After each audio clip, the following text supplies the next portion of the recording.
chain rule. This says, suppose that x is equal to gt and y is equal to ht are differentiable functions of t, and z is equal to fxy is a differentiable function of x and y, and z is equal to f of xt yt is differentiable function of t, and dz dt equals this sum of partial derivatives, where the ordinary derivatives are evaluated at t and the partial derivatives are evaluated at xy. This gives us a formula here, and this formula is the formula we're going to use. So if you look at the exercise below, it says for the following exercises, find df dt using the chain rule and direct substitution. So what's happening here is what we have in this formula is dz dt. What's here is df dt. And if you are aware of this, my z equals fxy. So really, this is the same formula, or it's asking the same thing as the formula we have above. Okay, so that's what we're going to get into in this problem. So we're going to actually just work through it. And I know when I read that, it was like blah, blah, blah. But now let's get into it. In general, for all of these chain rule problems, I like to just set up a lattice diagram, and I'll show you what that means. So if you look at my fxy, or my z, it breaks down into an x and a y, and from those x's and y's, they just result in a function of t. Now this is just a simple one, and that's why I wanted to start here.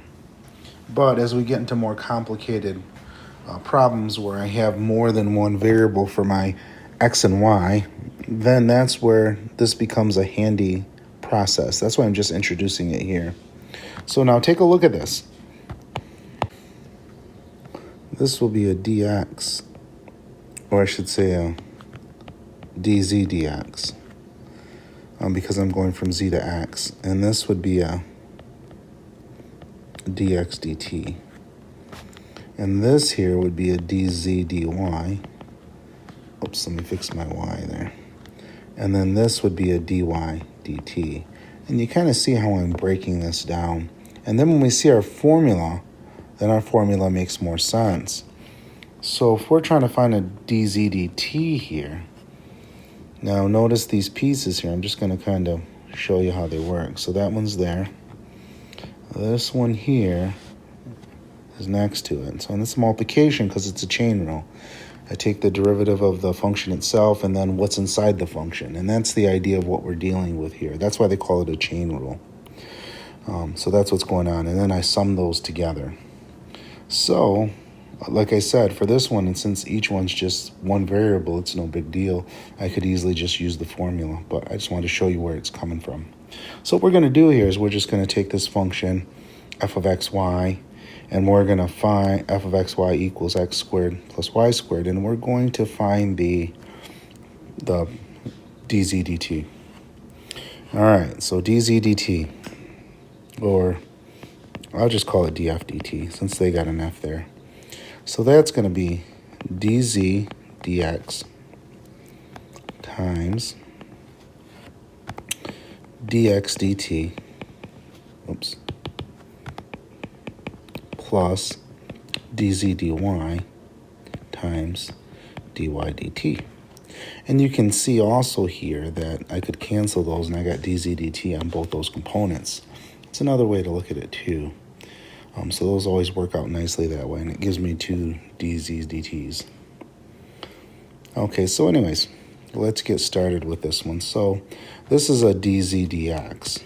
So I'm just going to take this function here, and I'm going to find the derivative with respect to x. So now I'm just going to find my pieces here.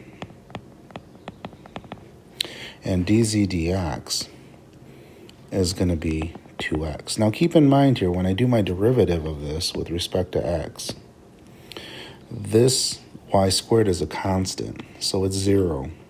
So I only have x squared to consider here for my partial derivative with respect to x. And I'm going to get 2x because that's just a power rule. Okay, so that's the first one. So these aren't really bad at all. It's kind of nice. So now I'm going to do dx dt. and that's here.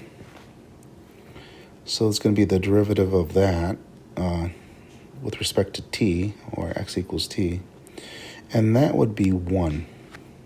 So this equals 1. And then I'm going to do dz dy. So now I'm back here. Now I'm taking this derivative with respect to y, and that's going to be 2y. And then the last one is dy dt, and that is the equation here with respect to t. So that's going to be 2t. So now I have everything I need, and I just have to put my information together here.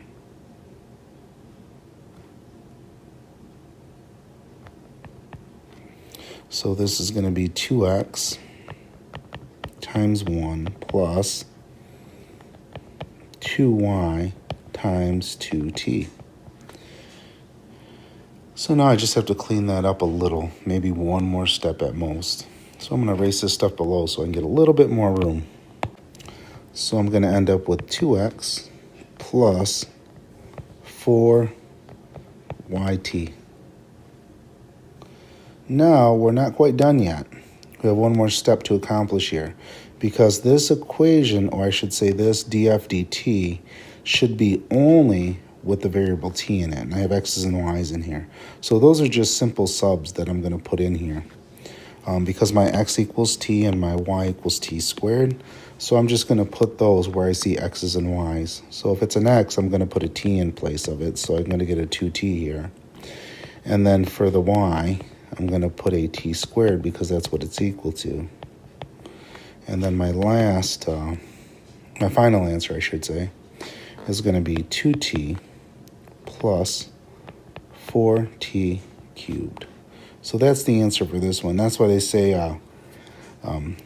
find the df dt using the chain rule, which we did initially, and then direct substitution, and that's what we did for the final step. So that's our answer for this one. This is our df dt.